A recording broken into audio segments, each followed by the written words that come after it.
Mateus capítulo 1, nós vamos ler dos versículos de número 18 até o versículo de número 25. Depois vamos ler Mateus 2, de 13 a 23. Eu vou ler do 18 ao 25, depois de 13 a 23, no capítulo 2, você vai ler responsivamente comigo. Mateus capítulo 1 e depois capítulo 2. Diz assim a palavra do Senhor. Ora, o nascimento de Jesus Cristo foi assim. Estando Maria, sua mãe, desposada com José, sem que antes tivessem coabitado, achou-se grávida pelo Espírito Santo. Mas José, seu esposo, sendo justo e não querendo a infamar, resolveu deixá-la secretamente. Enquanto ponderava nestas coisas, eis que lhe apareceu em sonho um anjo do Senhor, dizendo: José, filho de Davi, não temas receber Maria, tua mulher, porque o que nela foi gerado é do Espírito Santo. Ela dará à luz um filho, e lhe porás o nome de Jesus, porque ele salvará o seu povo dos pecados deles. Ora, tudo isso aconteceu para que se cumprisse o que fora dito pelo Senhor por intermédio do profeta. Eis que a virgem conceberá e dará à luz um filho, e ele será chamado pelo nome de Emanuel, que quer dizer Deus conosco. Despertado José do sono, fez como lhe ordenara o anjo do Senhor, e recebeu sua mulher. Contudo, não a conheceu, enquanto ela não lhe deu à luz um filho, a quem pôs o nome de Jesus. Nós vamos ler de 13 a 23, responsivamente, agora.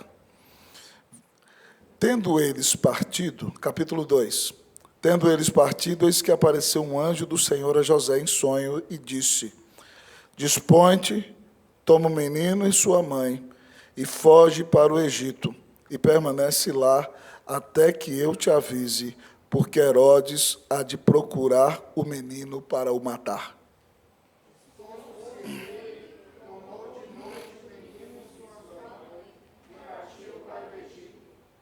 E lá ficou até a morte de Herodes, para que se cumprisse o que fora dito pelo Senhor, por intermédio do profeta.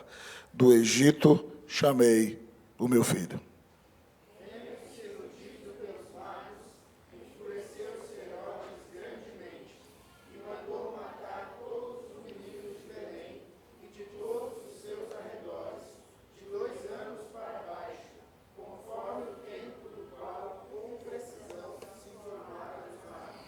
Então se cumpriu o que fora dito por intermédio do profeta Jeremias.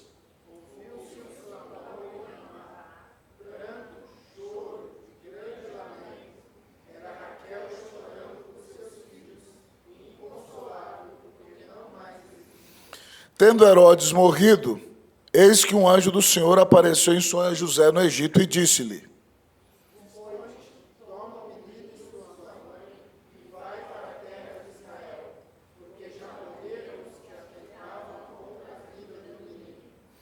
Dispôs-se ele, tomou o menino em sua mãe e regressou para a terra de Israel.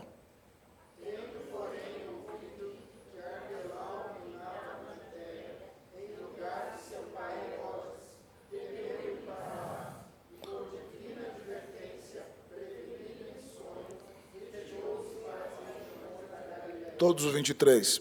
E foi habitar numa cidade chamada Nazaré, para que se cumprisse o que fora dito por intermédio dos profetas. Ele será chamado Nazareno. Oremos ao Senhor uma vez mais. Bendito Deus, eterno Pai. Toda glória seja dada ao teu santo nome. E ao santo nome de Jesus. Pai, tivemos um culto abençoado de manhã, marcado pela tua graça. E clamamos, ó Deus, que nesta noite o teu Espírito nos fale da mesma maneira. Nós queremos ser alimentados por ti mesmo, dessedentados por ti mesmo. Fala ao nosso coração, abençoa a nossa vida. E, ó Deus, conduz-nos para a honra e para a glória do nome do Senhor Jesus. Oramos, Deus, alimenta o nosso coração e nos anima para sermos discípulos fiéis, mesmo nos momentos difíceis que tivermos em 2023. Essa é a nossa oração, nós clamamos em nome de Jesus. Amém. A igreja pode sentar-se. Queridos irmãos e irmãs, na semana passada, lendo um livro maravilhoso do Dr. Timothy Keller, antigo pastor da Igreja Presbiteriana do Redentor em Nova York, a Redeemer, Tim Keller conta a história de um policial que se converteu na periferia de Nova York. E aquele policial, antes de se converter, um policial civil dos Estados Unidos, fazia parte de um esquema que extorquia dinheiro daqueles homens que exploravam prostitutas na região de Nova York. Então, antes de converter-se, ele recebia sua mesada todo mês. Mas quando ele veio a Cristo Jesus, ele sabia que agora não poderia mais receber dinheiro de corrupção, para que aquelas prostitutas pudessem atuar livremente onde não poderiam fazê-lo. E ele então começou a rejeitar aquele dinheiro da corrupção. Então todos os policiais corruptos daquela região ficaram incomodados e mandaram avisar a ele que todos estavam muito entristecidos e incomodados com o fato de que ele já não aceitava mais receber a sua parte do dinheiro. Mas ele disse: eu me converti a Cristo, agora eu não posso mais trair o meu Senhor. Mas a situação se tornou tão complexa que deram tiros na porta da casa daquele policial. E ele foi literalmente obrigado a mudar de cidade, para que a sua família não corresse perigo. Tudo porque ele foi convertido a Cristo Jesus e começou a viver uma séria vida de discipulado. Foi perseguido a ponto de ter a sua própria vida e a vida de sua família colocada em risco. Será que eu e você estamos dispostos a arcar com os custos do que significa seguir a Jesus Cristo? Jesus, em uma mensagem maravilhosa, em Marcos capítulo 8, diz: se alguém quer vir após mim, negue-se a si mesmo, tome a sua cruz e siga-me. Até semana passada nós pregamos nos textos de Natal. E nós falamos muito sobre Jesus, sobre as profecias acerca de Jesus, sobre Maria, como foi para ela experimentar aquele nascimento maravilhoso, mas poucas vezes nós falamos sobre José. E hoje, neste primeiro domingo do ano, eu quero convidar você a meditar sobre José. José, que foi o pai adotivo do Senhor Jesus Cristo. Esse próprio texto que lemos nos ensina o que aconteceu. O Espírito Santo colocou a semente no ventre de Maria. E então, no lugar do espermatozoide humano, a semente colocada pelo Espírito Santo fecundou o óvulo. E a célula ovo foi formada com a semente de Deus, a semente do Espírito Santo, de maneira que Jesus não é descendência de homem desta terra. Por isso ele é gerado sem pecado. Maria foi a terra onde a semente foi semeada. Jesus é filho de Deus. Mas José teve que se casar com Maria. E teve que adotar um filho que não era dele.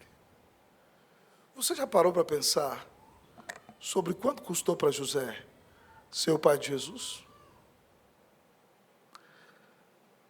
José teve um grande chamado de seguir o plano de Deus para a vida dele. E ao olhar para esse chamado, nós vamos aprender nesta noite sobre o custo de seguir a Cristo. Olhando para o que José teve que pagar, nós vamos avaliar a nossa vida. E eu quero perguntar a você: você está disposto a pagar o preço do custo de seguir a Jesus Cristo? Ao olhar para a vida de José, nós aprendemos, em primeiro lugar,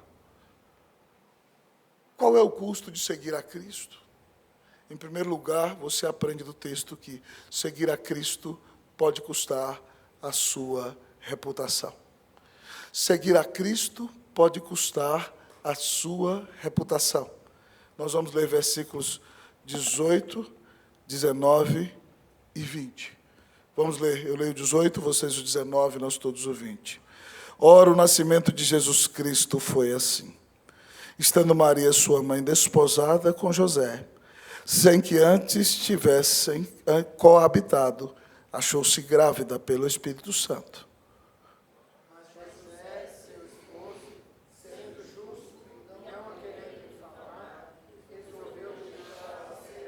Todos comigo. Enquanto ponderava nestas coisas, eis que lhe apareceu em sonho um anjo do Senhor, dizendo: José, filho de Davi, não temas receber Maria, tua mulher, porque o que nela foi gerado é do Espírito Santo. Imagine que você é um rapaz, crente, que anda com Deus.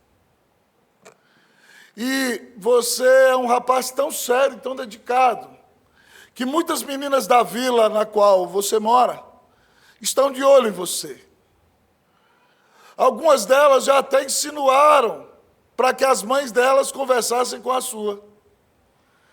Mas você é um cara que quer viver uma vida tão piedosa e não quer curtir a vida doidado, que você quer namorar com uma menina que ame a Deus sobre todas as coisas. E você está em busca dessa menina para poder se casar com ela. José, da descendência de Davi, era um homem extremamente piedoso. E ele procurou simplesmente a moça mais piedosa da sua cidade, da sua vila, para poder casar-se com ela. Uma moça que não tinha mancha alguma na sua reputação. Uma moça que amava adorar o Senhor. Uma moça que amava servir o Deus de Israel. Então, ao observar aquela moça, ele orou por ela. Depois conversou com seu pai. Junto com seu pai e o amigo do noivo, propuseram casamento à família. E marcaram o dia do casamento no civil, chamado desposório. Então, casaram-se no civil, esperando alguns meses para o dia da festa, o dia da consumação do casamento, porque pessoas de todo Israel seriam convidadas para uma festa que duraria uma semana. Eles estão casados civilmente, mas não consumaram o casamento. E, de repente, imagine que você é o marido dessa moça, casado no civil. Ela não tinha sequer uma sombra de dúvida sobre o caráter dela, e, de repente, ela aparece grávida. Qual seria a sua reação? Qual seria o seu sentimento? E se ela dissesse para você que está grávida do Espírito Santo? Você vai falar: eu tenho cara de otário, por acaso? Eu tenho cara de corno enganado, por acaso? Imagina a situação de José, meus queridos irmãos e irmãs.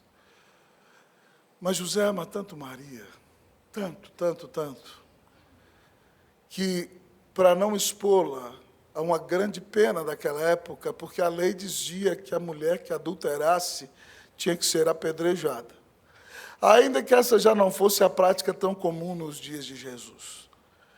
Mas para que Maria não fosse infamada, José fez o seguinte: eu vou abandoná-la. Porque aí todos vão pensar que eu me casei com ela, mas não quis mais. E consumei o casamento antes da hora e desapareci. E aí todo mundo vai achar que o filho é meu. E ela não vai ter problemas. E quando José está vivendo aquela situação tão complexa, pensando em abandonar Maria, a palavra de Deus diz que um anjo do Senhor apareceu para ele num sonho e disse para ele: José, filho de Davi, não temas receber Maria, tua mulher, porque o que nela foi gerado é do Espírito Santo. José creu, nós vemos pelo texto. Mas mesmo assim, eu gostaria de dizer a você que José vai ter que pagar um preço. Sabe por quê? Porque ele vai correr para trazer Maria para dentro de casa. Mas o menino vai nascer antes de completar 9 meses, nos quais eles estão juntos. Então todo mundo vai olhar para José e vai falar: das duas, uma. Ou ela o traiu e colocou um par de chifres na sua testa, ou ele é um hipócrita que dizia ser piedoso e queria servir a Deus e queria ter relação com a sua namorada só depois que casasse, mas não aguentou e não cumpriu o seu compromisso. Preste atenção comigo. Para José seguir a Cristo significa o custo da sua reputação. Vai ter que abrir mão da sua reputação, da sua integridade, do seu bom nome, para cumprir o propósito de Deus em sua vida. O custo de seguir a Cristo muitas vezes custa o nosso sucesso, custa os nossos projetos pessoais, custa a nossa segurança nesse mundo, pode custar até a nossa reputação. Imagine comigo que você tem um emprego numa repartição pública. E naquela repartição pública, todos começam a se envolver num esquema de corrupção. E só você que é cristão não faz parte daquele esquema de corrupção. Imagine que um dia você chega na sua mesa e tem uma mochila com 300 mil reais em cima da sua mesa. O que você faz? Se você recebe, fica tudo tranquilo. Se você não recebe, tem que devolver o dinheiro e tem que sair dali. Você está disposto a pagar o preço do seu sucesso, da sua reputação, de uma carreira brilhante que você planejou por causa do nome de Jesus? Seguir a Cristo, muitas vezes, custa o nosso sucesso pessoal, custa o desenvolvimento de projetos realizados, custa até o preço da sua reputação.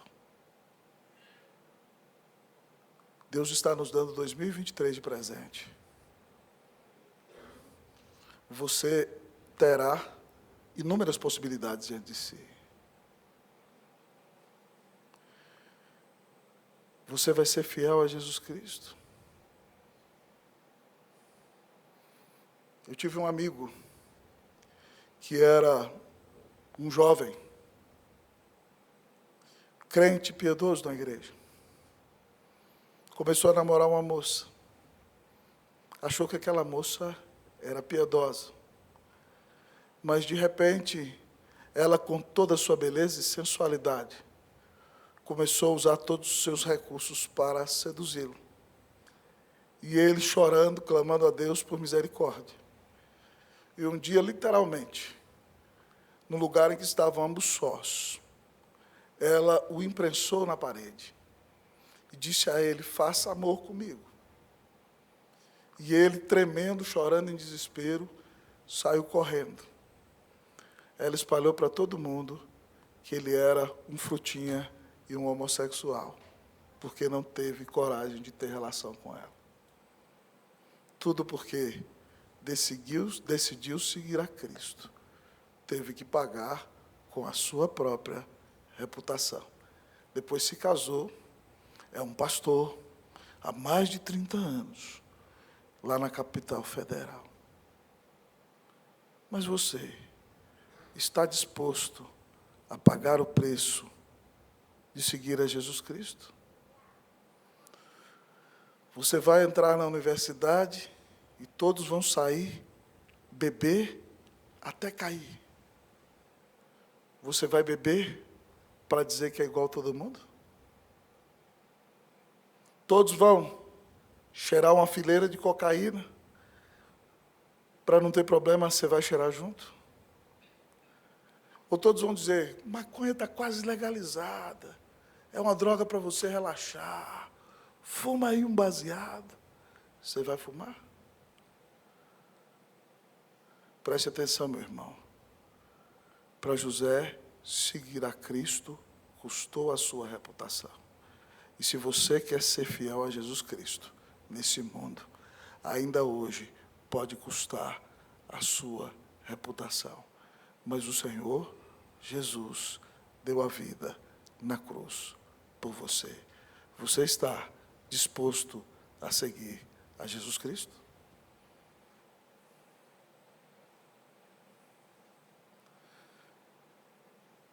Mas talvez você me pergunte: pastor, qual é o custo de seguir a Cristo?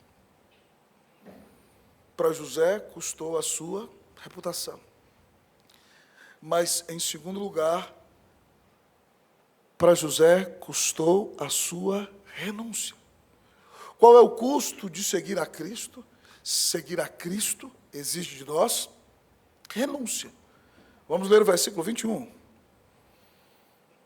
Versículo 21 do capítulo de número 18 diz: ela dará à luz um filho, e lhe porás o nome de Jesus, porque ele salvará o seu povo dos pecados deles. Reverendo, o senhor enlouqueceu. Que exegese é essa? Onde que esse versículo está falando de renúncia? Eu não vou ler os versículos de Lucas para você que contam a história, mas vou explicar para você. Quando Zacarias e Isabel eram bem velhinhos, eles já tinham deixado de acreditar que poderiam ter um filho. Gabriel aparece para Zacarias no seu turno, quando ele vai queimar incenso no Santo dos Santos. Isso acontecia na vida de um sacerdote uma vez na vida, porque eles eram muitos sacerdotes. E Gabriel revela para ele que ele vai ter um filho. Ele duvida, fica mudo até a data do menino nascer. Mas ele volta para casa, Isabel já velhinha concebe. Fica caladinha, não conta para ninguém até 5 meses, para não ser envergonhada, porque uma mulher, naqueles dias, que não podia ter filho, era considerada uma mulher amaldiçoada. E ainda que Isabel fosse tão santa, tão piedosa, ela era uma senhora de idade envergonhada. E ela engravidou. Quando ela estava com 6 meses de gravidez, Maria foi visitá-la. Já estava grávida do Espírito Santo. E o Espírito Santo então revelou a ela que ali estava a mãe do Filho de Deus. E aí então, João Batista mexeu no ventre de Isabel. Isabel, cheia do Espírito Santo, olhou para Maria: de onde me provém que me venha visitar a mãe do meu Senhor? A criança pulou no meu ventre quando eu ouvi a voz da tua saudação. Isabel viveu aquela gravidez maravilhosa. Maria cantou: minha alma engrandece o Senhor. Até o dia do parto, Zacarias ainda estava mudo. E o menino nasceu. E com 8 dias ele foi ser circuncidado. E chegou a hora de dar o nome ao menino. E Isabel disse: vai chamar João. Só que os sacerdotes da vila não aceitaram. Bota o nome dele de Zacarias. Não tem ninguém na sua família que chama João. E viraram para Zacarias e falaram assim: qual vai ser o nome do menino? E Zacarias escreveu numa tabuinha: o nome dele é João. O que eu estou explicando para você? Quem tinha o poder de dar o nome para o menino quando ele nascesse? Quem? Quem? Não ouvi. O que o anjo está falando para José aqui? Ela dará à luz um filho e lhe porás o nome de Jesus. José tem que renunciar uma prerrogativa que é própria dele. Os pais tinham a prerrogativa de dar nome. Mas quando você anda com o Filho de Deus, ainda que você não seja descontrolado, você é obrigado a abrir mão do controle. É obrigado a renunciar. Antes mesmo de nascer, Jesus já está revelando a José quem é que está no controle da sua história. Mesmo antes de nascer, Jesus já está revelando a José quem tem as rédeas da história dele e daquela família em suas mãos. Haja vista que quando eles levam Jesus ao templo aos 12 anos, 1 ano antes do Bar Mitzvah, para adorar a Deus, a caravana volta embora e Jesus fica na caravana e fica em Jerusalém. E eles acham que Jesus está no meio dos parentes. E ficam desesperados alguns dias depois por não acharem Jesus. E voltam a Jerusalém. E Maria pergunta, por que você nos fez isso? E Jesus vira para ela, você não sabe que me convinha estar na casa de meu pai? E Jesus estava ensinando teologia para os doutores da lei. Mostrando para aquele casal que quando nós seguimos Jesus, nós perdemos o controle. Sem estar descontrolados. Fala para o seu irmão assim, boa noite. Fala para o seu irmão, cumprimenta ele do lado, fala, boa noite. Fala para ele assim, perdeu o playboy. Quem manda na sua vida é Jesus. Você perdeu totalmente o controle. Quem manda na sua vida é Jesus. Nem sequer um fio de cabelo cai da nossa cabeça sem a permissão do Senhor, irmãos. É Ele que está no controle de tudo. Eu me lembro, irmãos, quando estava em São Paulo, me formando aqui no ano 2000, o presidente do meu presbitério era um amigo meu. Já tinha falado comigo, você fica em São Paulo, faz o seminário, nós vamos projetar uma outra faculdade, até os 30 anos você termina seu doutorado. E eu cheguei no último ano do JMC. Tinha um convite para ir para Cuiabá, tinha um convite para ir para a região de Guarapuava, no Paraná, tinha um convite para ficar em São Paulo e um convite para voltar para a minha região em Minas.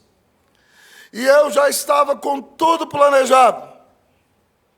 Eu falei, com 28 anos eu termino meu doutorado. Faço mestrado, termino meu doutorado. Até que, no início do último ano, chegou um pastor, lá do interior de Minas, amigo meu, falou assim, olha, tem uma igreja lá no Chile que eu indiquei seu nome para ser pastor lá, vamos para o Chile. Eu falei, de jeito nenhum, reverendo.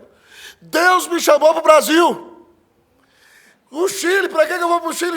O Brasil é grande demais. Chama outro. Eu não tenho tempo para ir para o Chile. Chegou no mês de maio, mês de abril. Aquele pastor me liga. Roster, eu estou indo a São Paulo.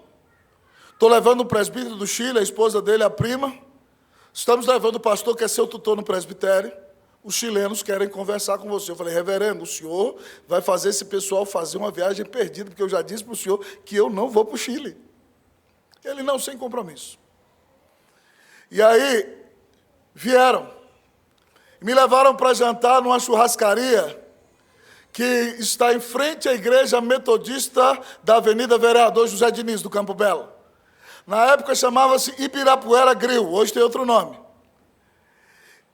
E aí os chilenos me levaram para comer naquela churrascaria. E os seminaristas dessa época, irmãos, são ricos. Na nossa época, os seminaristas eram pobres, né? Então, eu passava na porta do Ibirapuera Grill e dizia, quando eu for pastor, a primeira coisa que eu vou fazer é trazer Cleusa aqui e nós vamos comer um churrascão bom demais. E aí, de repente, veio o pessoal do Chile. Eu botei meu melhor terno, minha melhor camisa. E nós almoçamos, comemos ali no rodízio. O presbítero era um executivo internacional, tinha sido secretário de Agricultura na época do governo Pinochet. E nós começamos a conversar sobre o Produto Interno Bruto do Chile, sobre os principais aspectos da cultura, sobre as belezas do país.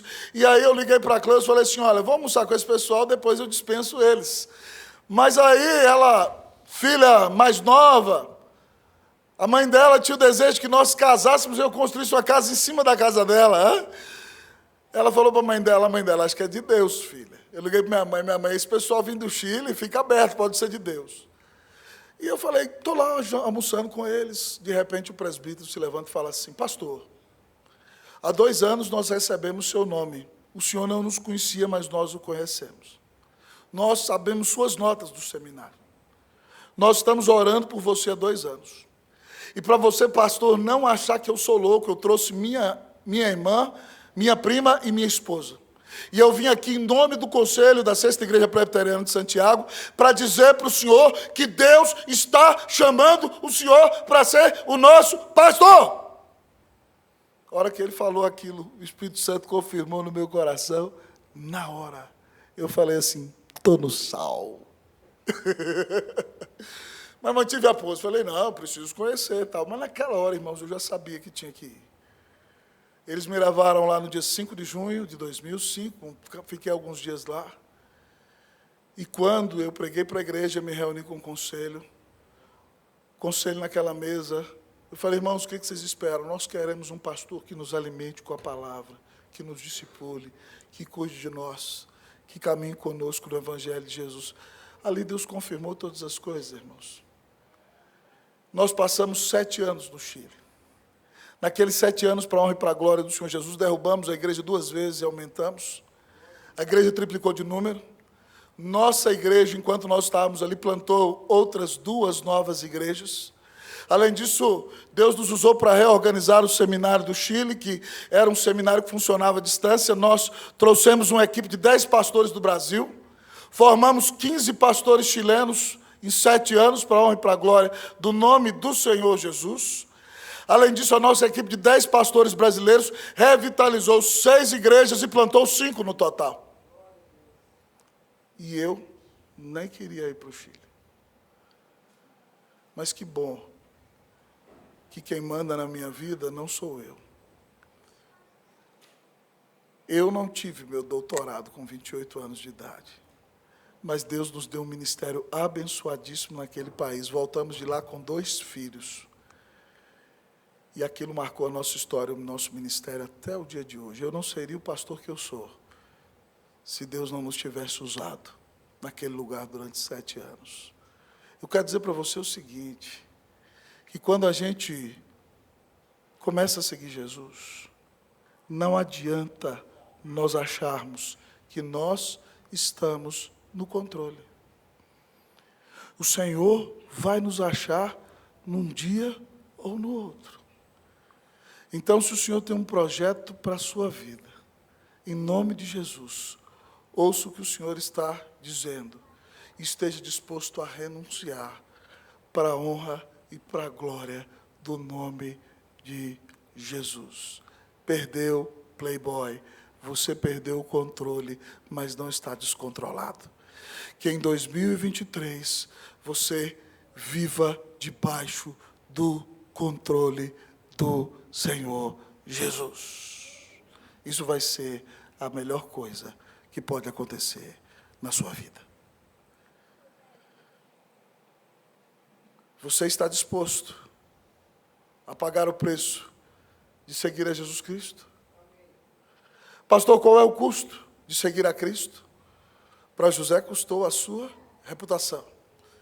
Para José custou renúncia.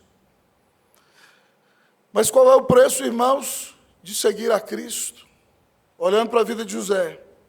Em terceiro lugar, esse texto maravilhoso nos ensina que o terceiro custo para José foi literalmente risco de vida. Risco de vida. José correu risco de vida. Depois que Jesus nasceu, 1 ano depois, chegaram os magos vindo do Oriente. Vocês sabem que o povo foi levado para o cativeiro na Babilônia, por causa da influência de Daniel. Tanto o Império Babilônico como o Império Medo-Persa foi dominado na época em um avivamento, em que muitos conheceram a fé judaica. Porções das Escrituras ficaram naquela região.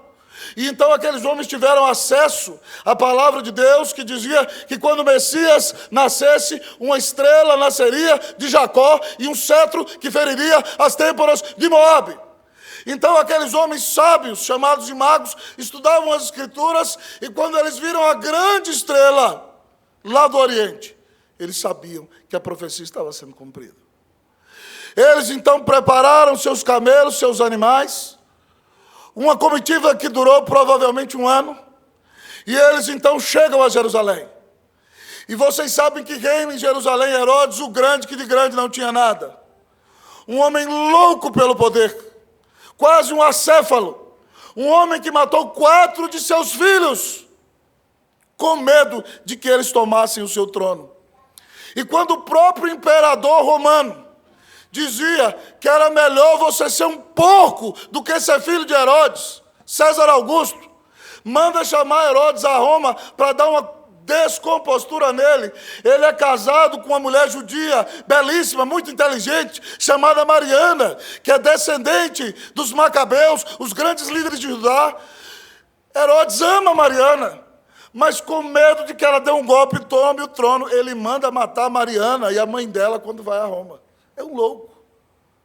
Agora imagine esse homem louco pelo poder. Chegam os 3 magos do Oriente e dizem: viemos saber onde está o recém-nascido rei dos judeus, porque vimos a sua estrela no Oriente e viemos adorá-lo. Jerusalém entrou em polvorosa, irmãos. Meu Deus do céu, falar isso com Herodes. Herodes deu uma de dissimulado, chamou os principais sacerdotes, falou: onde é que vai nascer o Cristo? Eles abriram a Bíblia lá em Miqueias, capítulo 5, versículo 2, e leram a profecia que dizia: e tu, Belém Efrata, não és a menor dentre as principais de Judá, porque de ti sairá o guia que há de apacentar o meu povo de Israel. Fala para ele: Herodes em Belém. Ele, cheio de disfarçatez, disse a eles: vão até Belém, ache o menino, depois passem aqui, porque eu também irei adorá-lo. Mas nós sabíamos que ele queria matar o menino. Os magos foram a Belém, ofereceram ao Senhor ouro, incenso e mirra e adoraram o Senhor. Mas foram advertidos por um anjo que tinham que voltar por outro caminho. Herodes ficou literalmente irado. Contou o cálculo do nascimento de Jesus, de já deve ter 2 anos. Resolveu mandar matar todos os meninos da cidade de Belém, de 2 anos para baixo. Calculando a população daquela cidade, deveria haver ali entre 50 e 80 crianças, mais ou menos, dessa idade. Se ele matasse uma criança, já seria um absurdo. E quando ele está para matar aquelas crianças, irmãos, a palavra de Deus diz no capítulo 2, versículo 16, vendo-se iludido pelos magos, enfureceu-se Herodes grandemente e mandou matar todos os meninos de Belém e de todos os seus arredores de 2 anos para baixo, conforme o tempo do qual, com precisão, se informara dos magos. O que aconteceu? Jesus corria perigo de vida. Mas antes disso, veja o versículo 13. Tendo eles partido, eis que apareceu um anjo do Senhor a José em sonho e disse: dispõe-te, toma o menino e sua mãe, e foge para o Egito, e permanece lá até que eu te avise, porque Herodes há de procurar o menino para o matar. Seguir o plano de Jesus, muitas vezes, pode colocar você num risco de ter que sacrificar a sua própria vida. José corre perigo de vida. Esse louco quer matar o menino. Você vai matar o menino, pode matar o pai, pode matar a mãe. Mas, graças a Deus, o Senhor mandou o anjo advertir José em sonho. A Bíblia nos diz aqui que José dispôs o menino, olha aqui, versículo 14. Dispondo-se ele, tomou o menino de noite. Ele teve o sonho, irmãos. Ele não esperou nem amanhecer. Falou: Maria, Maria, levanta, Maria. Herodes quer matar o menino. Vamos arrumar as balas. Botou o menino no burrinho, pegou Maria e foi para o Egito, onde tinha uma comunidade judaica na região de Alexandria. José correu perigo de vida. Imagina José, carpinteiro, de mão cheia, talvez o melhor da região. O sonho de José era ter a carpintaria mais bonita da região de Belém ou de Nazaré, e Deus entra na sua vida e remexe todos os seus sonhos, e agora José está correndo perigo de vida. É mole. Eu não sei se vocês já estudaram a história do reverendo José Manuel da Conceição. Reverendo José Manuel da Conceição, no século XVIII, era o melhor pregador da Diocese Católica de São Paulo. Mas, moço muito culto, começou, sozinho aprendeu alemão, aprendeu inglês, começou a ler os livros de Lutero, e começou a pregar o Evangelho. E na Diocese de São Paulo ele era chamado de o padre protestante. E ele pregava com tanta paixão que a Igreja Católica estava sofrendo seus reveses. E o bispo todo ano mudava ele de cidade. E deixou, por fim, ele como vigário de Vara, que era um bispo, um pastor que cuidava da administração. Ele, deprimido, foi morar em Rio Claro. Quando o reverendo Blackford veio pastorear na nossa cidade, ficou sabendo disso. Foi a Rio Claro, pregou o evangelho para Blackford, explicou claramente, ele recebeu Jesus como Salvador. Quando organizado o presbitério do Rio de Janeiro aqui em São Paulo, ele foi recebido como membro da Igreja Presbiteriana.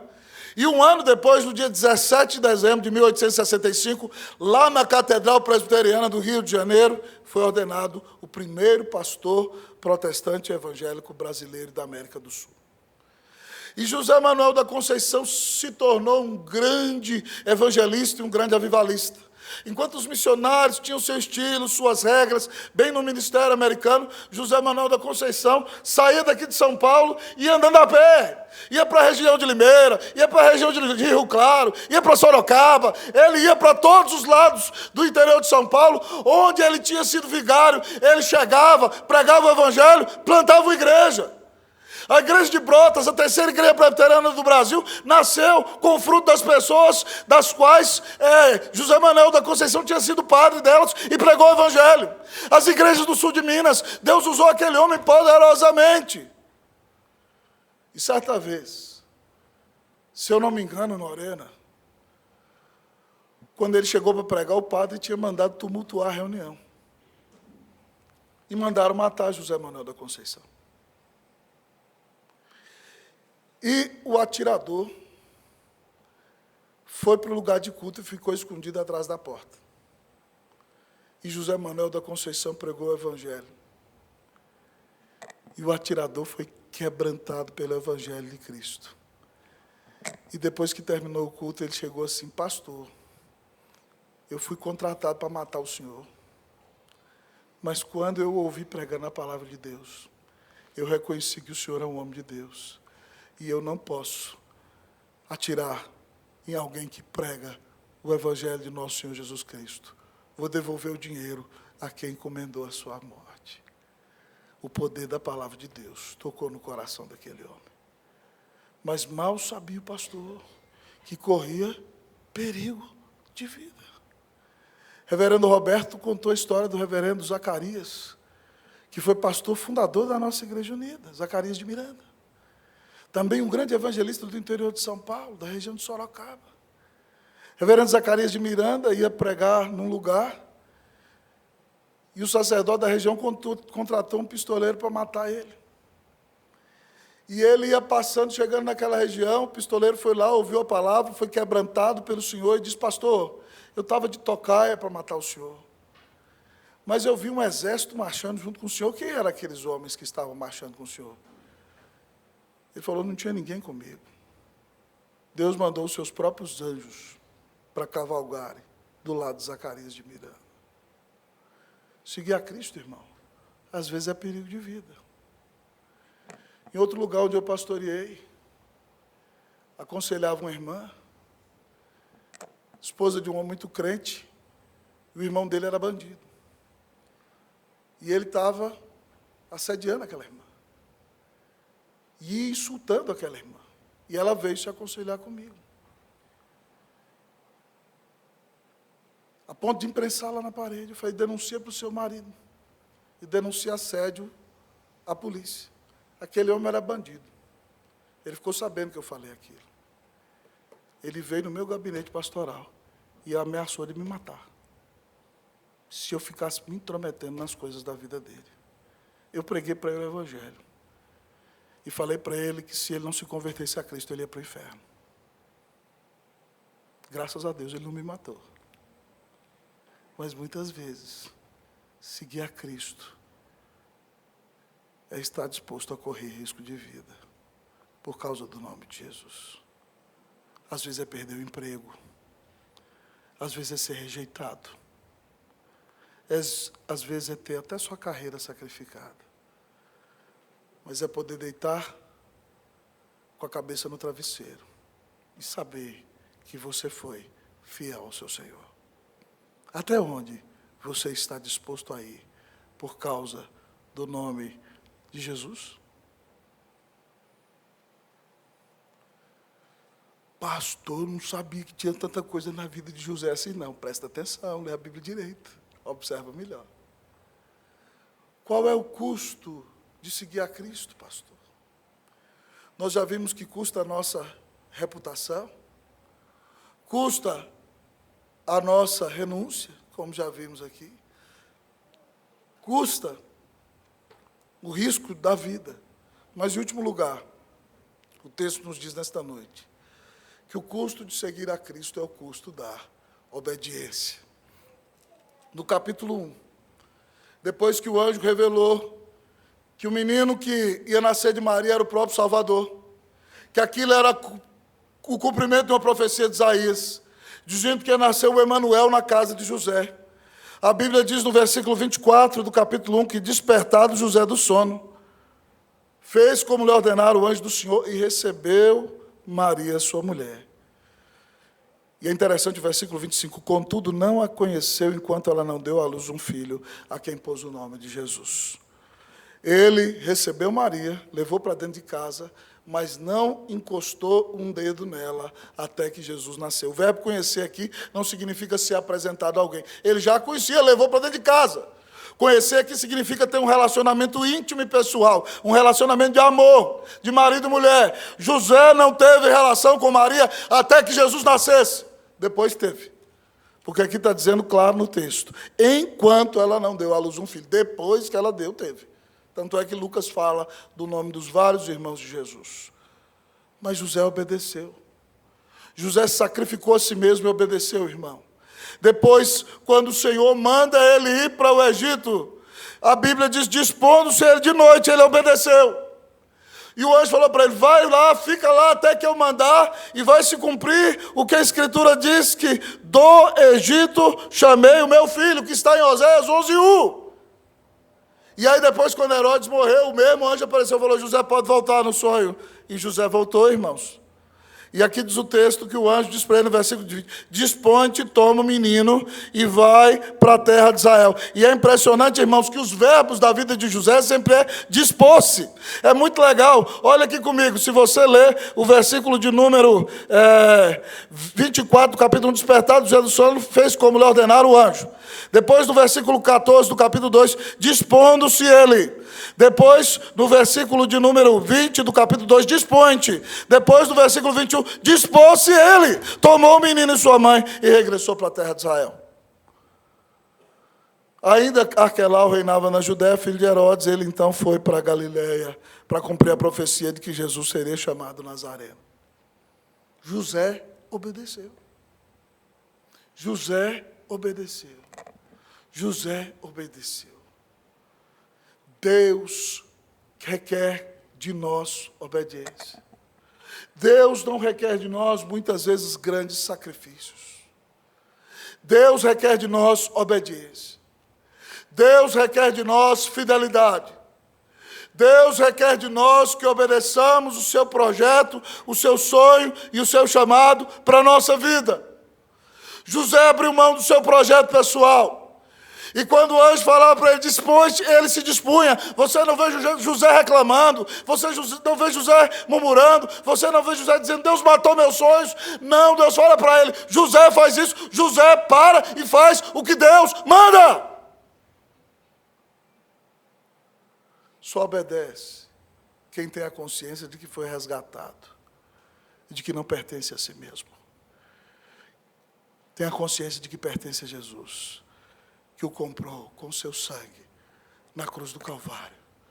Você está disposto a obedecer o Senhor Jesus? Às vezes o Senhor faz coisas inusitadas na nossa vida, irmãos.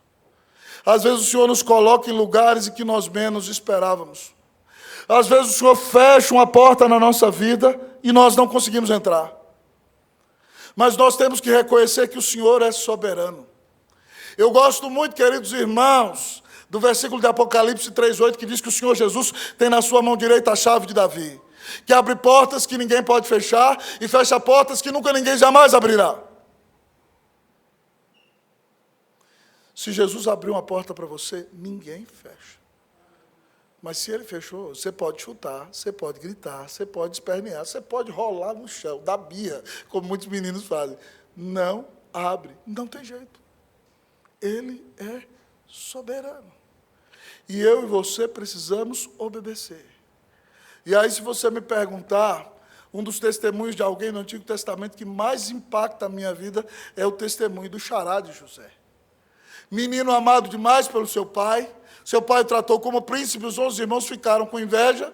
Ele, na sua infantilidade, revelou sonhos que Deus lhe tinha dado acerca do que aconteceria em sua vida. Não tinha que ter contado a seus irmãos.